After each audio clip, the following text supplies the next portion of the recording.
the passion that keeps me going is I feel that we're literally on the cusp of what could truly be a seismic revolution in health. We had the cure. We've had the cure for decades, yet hundreds of thousands of people continue to die from this preventable, reversible condition. We're saying that let's see if we can all put our heads together to win the war on cancer. Well, we have the answer right now. People just don't like the answer. Cauliflower, maybe some quinoa, and just put it in a bowl and eat it. Milk does a body good. It's not science. It's marketing. It's nonsense. Drugs don't work, so we use diet.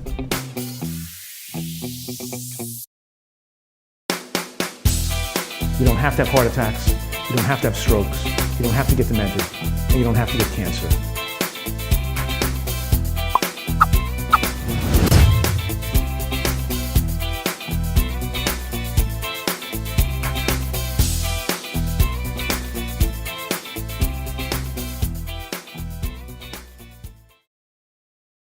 If there's one thing that I know now that I wish I would have been taught in medical school is the power of diet and lifestyle to reverse disease. Like we knew about preventive medicine, right? You diet and exercise, take care of yourself, don't smoke, and you can lower your risk of these bad things happening, right? Put on your seatbelt, smoke alarms, just all that thing.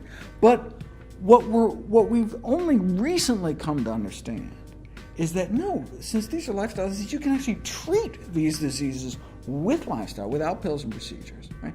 Actually treat them, and actually they work better in many cases than our armamentarium of pills and scalpels. Yeah, taking a step back, it's really shocking to me that there is very little, if not no nutritional education while you're a medical student. I think perhaps we had maybe half a day that touched on the topic, but none of it was really big picture material. We weren't really thinking about the role that nutrition played in terms of causing disease or even reversing heart disease. And not just heart disease, really, it's much broader than that. Certainly the one thing I wish I knew at medical school was just the importance of diet as a tool for the doctors to use. So we have seen over the years there's been a huge increase in the amount of medication that's been used on chronic disease, and certainly it's necessary because we know that chronic disease leads to chronic morbidity and mortality, and this drains the health system as well as obviously being awful for the patient themselves. When we use nutrition, we see dramatic improvements, and it's also so much fun to see people use nutrition, use cooking at home to revitalize and improve their health. I've seen it. I've seen patients do so well. I've seen them reverse their high blood pressure, reverse their diabetes, reverse their obesity, simply by telling them to go home and instead of using a scalpel, use a knife and use a fork and create their own meals. It wasn't taught in our training. There was one little paragraph in this giant hundreds and hundreds of pages textbook that talked about the fact that, a very low-fat vegetarian diet has been shown in some cases to reverse heart disease. Like, oh my gosh, the rest of the book, we're looking at things like how to lower people's cholesterol by 5 points, and then here's this little side note, sidebar, footnote saying that, and by the way. So I really wish that I had known how powerful this diet style could be for helping to reduce heart disease risk, reduce the risk of all these other chronic diseases that cause all kinds of suffering. I wish I'd known sooner. I don't really think the central core of what the medical school curriculum is focused on lifestyle medicine. They're not really teaching people to do physical therapies or to do exercise therapy or do nutritional therapies. They're mostly looking at therapeutic interventions like medications and surgeries. So it's almost like the whole medical profession is studying and to become experts in a different field outside of nutrition. But, the postman doesn't know about nutrition either.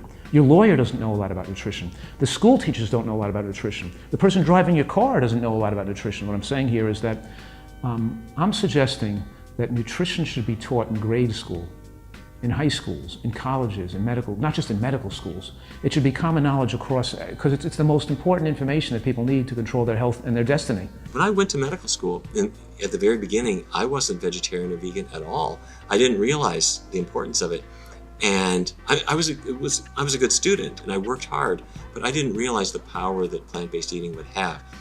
And had I known that, I think I would have jumped into many of the research studies and things that we have done way ahead of time, rather than wait for it to come find me.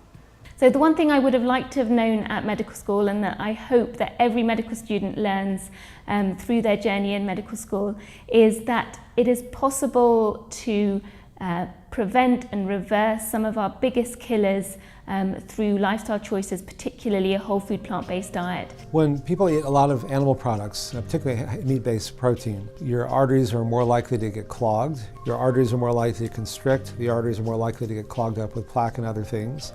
You get chronic inflammation, which is an underlying cause of so many chronic diseases.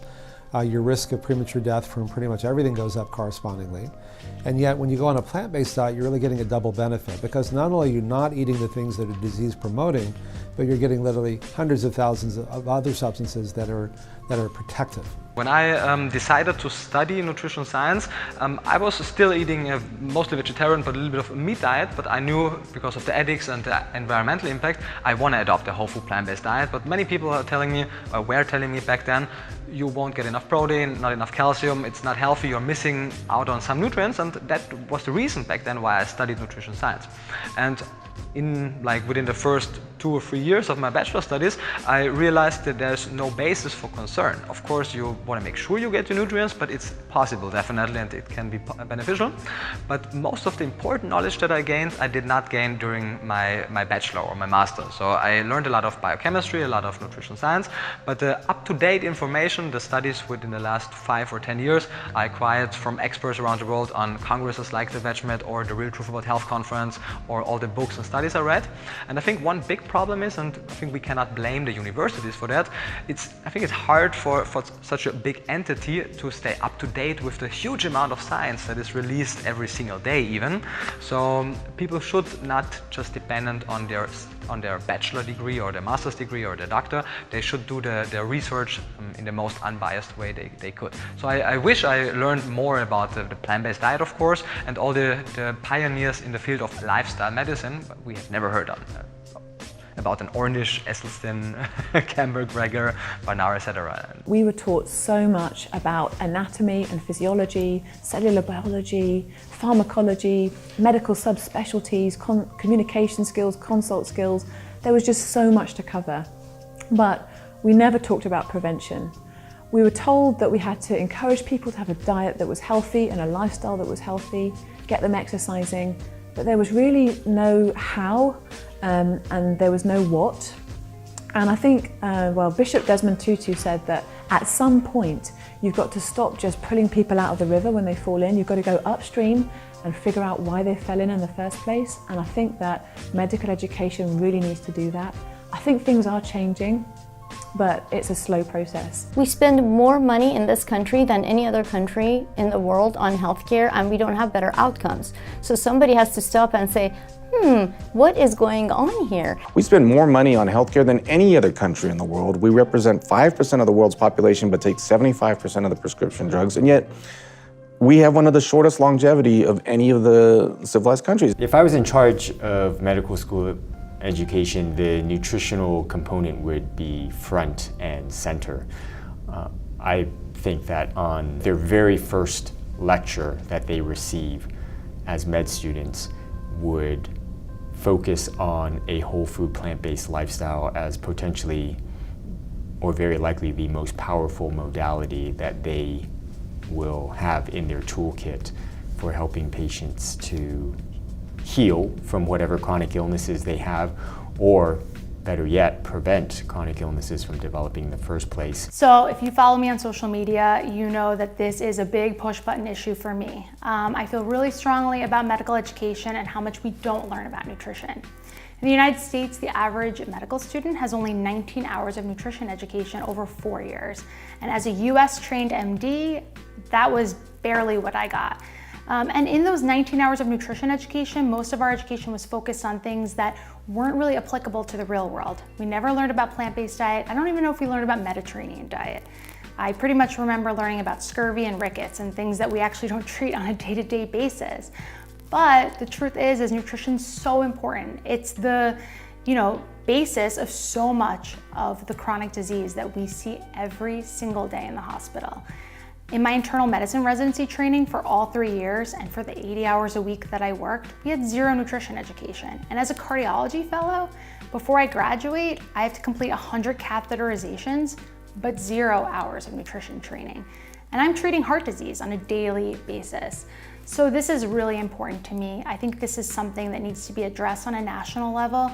I think that nutrition education and evidence-based nutrition needs to be integrated into the medical schools. Starting from the first day of medical school, it needs to be part of the curriculum, and it's just not at this time. So I don't think that it's accurately represented now for medical students. Only a quarter of medical schools deliver what the federal requirements are, which is 25 hours over 4 years, which is essentially nothing. But we're working, there are medical schools out there that are becoming very aware and are making modifications to their curriculum. But this has to be something that we do across the board nationally, not just nationally, but internationally. So my hope is that 10, 20 years from today, we will have all doctors understand the importance of plant-based lifestyle. Imagine if we had a world where we had doctors that can all speak to this universally and ubiquitously. We could turn the tide of this chronic illness epidemic. And I hope I have the opportunity to witness that. I chose to go to the school with the most nutrition training of any other school in the United States. The Tufts University School of Medicine, they have a school of nutrition there. But that was just 24 hours of nutrition training. So that's out of thousands of hours of preclinical instruction, just 24 hours. And so, I mean, that really, it speaks to how little priority, kind of the medical model gives to preventive medicine, to lifestyle medicine, using these lifestyle approaches like diet and exercise to not only prevent, but reverse disease. I think that medical students are not trained in nutrition because the medical education and the medical paradigm hadn't caught up with this rising epidemic of lifestyle diseases, of chronic diseases. I think more and more physicians and doctors and dietitians are now realizing how important nutrition is in reversing chronic medical conditions. So there is a change happening, but as always, it takes a while for research to translate into clinical practice. I was reading on the American Medical Association's website that the AMA actually recommends nutrition training. And also, I read on the website that the average medical student starts medical school expecting to get nutrition education, and by the time the student is finished with his education is usually pretty disappointed that he didn't get more. Last time I checked, Tufts University had the best nutrition program for doctors. It involved 17 classroom hours, and every other medical school was worse than that. Well, why is this? I think the first thing is that the way that medicine is taught, it's basically taught with the idea of using drugs and procedures to address symptoms of disease, not to address the cause of disease, which, let's face it, most of our chronic degenerative diseases are what we would consider foodborne illnesses. They're diet related. So doctors have always felt, well, if there's something nutritionally that needs to be done for this person, then we would refer them to a dietitian. And doctors also think, and I don't think they think this through very well, that when a patient starts to become overweight and develop early signs of diabetes, they say, well, you ought to lose some weight and clean up your diet a little bit, maybe not understanding that those instructions are not specific enough to really help somebody change their health in a meaningful way with diet. So all in all, medical training is designed to teach doctors how to prescribe drugs and how to perform procedures, not much in the way of preventing disease or treating disease at the cause level, which is diet. Doctors, when they graduate from medical school, they just don't have the tools, you know? They're brilliant minds. They're altruistic, they want to help people, they go into it with the right intentions. And they're generally very motivated to want to actually help. It's just that they're carpenters with really poor tools, right? So they have this toolbox, and inside this toolbox are a bunch of dull tools that don't really do anything, and therefore as a result of that, they look to better tools, and those better tools that they're given access to are pharmaceutical medication. So that's the problem. What we got to do is take a step backwards and say, okay, let's get nutrition education in medical school. Number one, it has to be board certified. Period, end of story. If you are taking a nutrition class for interest, okay, great. If you're taking it because you're excited about it, okay, great. if it's not a board certified subject, doctors are not going to learn it, because what they're worried about is passing the board exams and doing as much work as they possibly can to graduate from medical school. So it has to be board certified, number one. Number two, it has to be evidence-based. There's too much nutrition which is being taught right now to registered dietitians and to nutritionists, which is not evidence-based. This information dates back to the 1970s, and they teach people, professionals to encourage their patients to consume more dairy products. We know as a group of clinicians and a group of researchers that eating more dairy is not the solution to any disease, and in fact it actually accelerates chronic disease risk.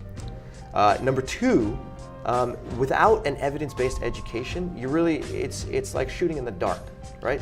The world of nutrition education is really complicated. And you can go into the evidence, the scientific literature, and you can find an association between practically any two variables you're looking for.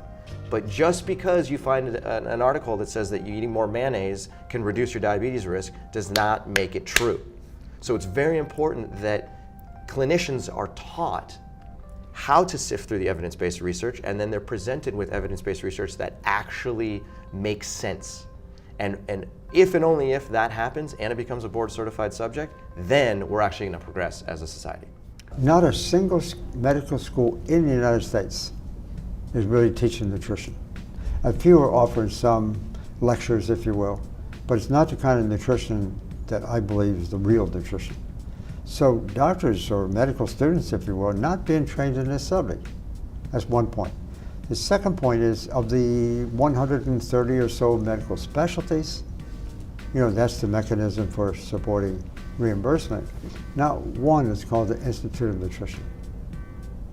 That's really a sad commentary. And so, if the medical community doesn't really accept this nutritional science thing as a medical science, then they can't do much with it, especially if they can't get reimbursed. And by introducing the idea of nutrition, get that right, well, it just so happens that the nutritional effect comes from plants. And there's been a basic covenant of trust since the days of Hippocrates, that whenever possible, the caregiver will share with the patient what is the causation of their illness. And sadly today, in cardiovascular medicine, that's not happening. Not through any malice of forethought on the part of a cardiologist, it's just that they have never had any training in nutrition, either during medical school or during their cardiovascular training. So it really is pretty dismal to think that we have created a specialty to take care of this disease, and they do not understand the causation of the illness. The number one killer in the United States is the American diet. The number one cause of disability in the United States is the American diet, according to the Global Burden of Disease Study, the largest study of disease risk factors in human history, according to funded by the Bill and Melinda Gates Foundation. So, if the number one cause of death and disability is our diet, then obviously nutrition is the number one thing taught in medical school, right? It's the number one thing your doctor talks about at every single visit. Right? There's this disconnect, right, between the science and the practice of mainstream medicine. It makes me think of like the 1950s when doctors were still puffing on cigarettes. Most doctors smoked. No wonder they weren't telling their patients to quit.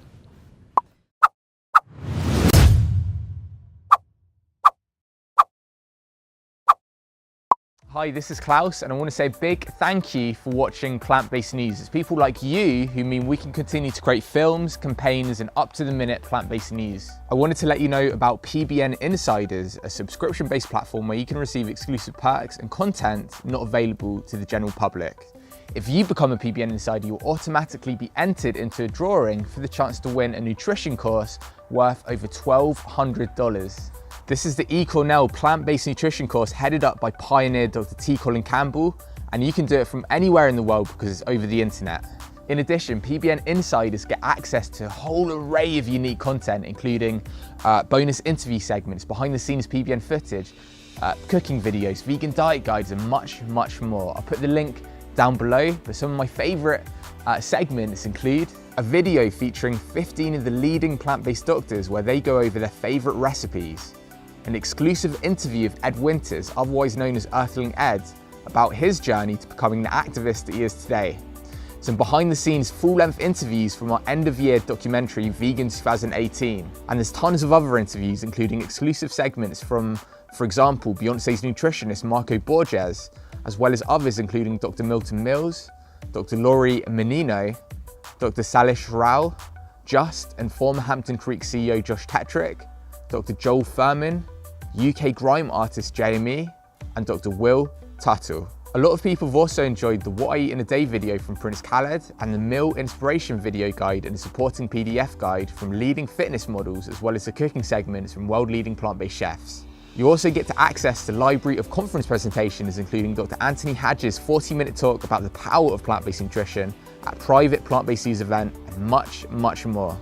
Becoming a PBN Insider directly supports our mission to create more films, campaigns, and of course, up-to-the-minute plant-based news across all of our social media platforms.